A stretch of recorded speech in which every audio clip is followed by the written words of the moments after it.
Conjuring, un des films qui m'a le plus marqué.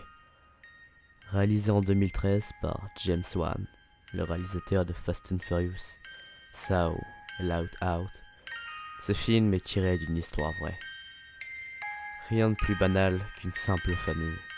Roger Perron, le père, et son épouse, Caroline Perron, décidèrent d'emménager un jour dans une vieille petite maison à Harrisville en 1970 dans le Rhode Island, aux États-Unis.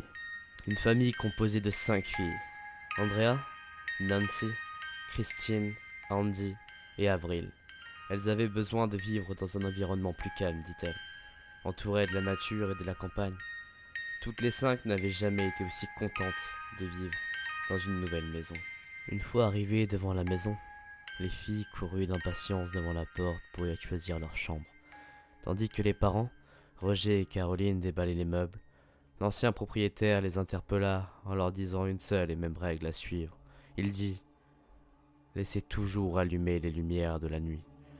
Sans se poser de questions et sans plus attendre, les parents des 5 filles prirent à la rigolade ce qu'avait dit ce monsieur. Mais les membres de la famille Perron n'allaient pas tarder à découvrir la raison de cette règle à suivre. Peu de temps après leur déménagement, ce ne fut qu'en 1971, un an après, que les problèmes commencèrent. Des petites voitures pour enfants se déplaçaient toutes seules dans la maison. Des bruits de balayage chaque soir se faisaient entendre. Une fois qu'ils rentraient dans la cuisine, le balai avait changé de place. Les parents ne comprenaient pas ce qui se passait, mais les enfants, eux, avaient une toute autre vision, d'après ce qu'on dit. Chaque soir, quelqu'un, ou du moins un esprit, passait. Chaque soir, embrassait délicatement les filles dans leur lit. Avril et Cindy avaient comme amie Manny, qui rôdait également sur les lieux. Ils se tenaient debout, à côté d'elle, et ils les regardaient alors qu'elles vaquaient à leurs activités quotidiennes, un sourire tordu sur son visage, amusées par leur jeu. À chaque fois qu'elles essayaient de l'approcher, il disparaissait aussi soudainement qu'il était apparu. Des lits lévitaient à quelques centimètres du sol, le téléphone planait dans les airs et retombait par terre. Les photos sur le mur se décrochaient. Il arrivait même parfois que les chaises se retiraient brusquement alors qu'une personne était assise dessus. Y aurait-il un esprit maléfique dans tout ça? C'est la question que se sont posés les parents. Alors qu'en pleine nuit les filles dormaient, une entité féminine criait dans toute la maison: Maman! Maman! Tandis que d'autres apparitions bien plus graves ont apparu.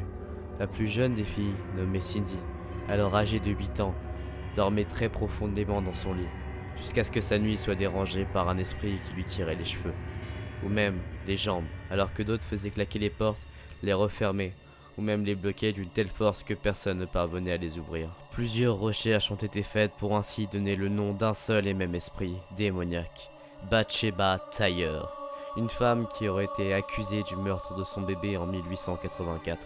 Le corps de l'enfant avait été retrouvé avec une grande aiguille plantée à la base de son crâne, et Bathsheba avait été accusée de l'avoir sacrifié à Satan. Au début, Bathsheba se montrait simplement cruelle envers Caroline, la femme de Roger. Mais avec le temps, ses attaques se firent plus violentes. Bathsheba avait découvert que la plus grande peur de Caroline était le feu. Aussi se mit-elle à s'en servir, jetant des torches sur son lit, exigeant son départ immédiat. Après tous ces faits qui ne faisaient que s'aggraver au fil du temps, il ne savait plus quoi faire, ni où aller. Devait-il partir de la maison et la laisser à ses démons? Il n'en était pas question pour le père Roger. Après plusieurs réflexions, ils en sont venus à faire appel à des exorciseurs, des chasseurs de fantômes, vous pouvez les appeler comme vous voulez. Ils ont donc contacté à l'époque Ed et Lorraine Warren. Ils étaient déjà célèbres et considérés comme de véritables enquêteurs du surnaturel. Pendant des décennies, ils avaient enquêté sur des phénomènes de hantise et de possession démoniaque à travers tout le pays.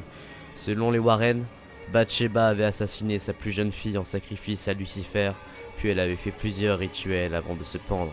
La famille Perron n'était pas vraiment croyant, et c'est ce qui faisait leur faiblesse. Lorraine était donc persuadée que si l'esprit de cette femme se déchaînait avec tant de violence envers eux, c'était grâce à cette faiblesse. Un soir, en 1974, Ed et Lorraine attendaient dans la grange avec Caroline et son mari, quand tout d'un coup, Caroline fut possédée par l'esprit de Bathsheba. Ce soir-là, les Warren étaient arrivés avec beaucoup de monde, dont un prêtre et des techniciens. Une des petites filles qui se cachait dans la grange, témoin de l'exorcisme, croyait que sa mère était en train de mourir. Je pensais que j'allais m'évanouir. Ma mère a commencé à parler une langue qui n'était pas de ce monde avec une voix qui n'était pas la sienne. Sa chaise lévitait et elle la projetait à travers toute la pièce, dit-elle. Tout avait tellement dégénéré à la suite de leur intervention que son mari, Roger, bouleversé, demanda aux Warren de quitter les lieux. Des années plus tard, il reviendra à dire son corps entier était déformé et ça a duré plusieurs heures jusqu'à ce qu'il en chasse les démons.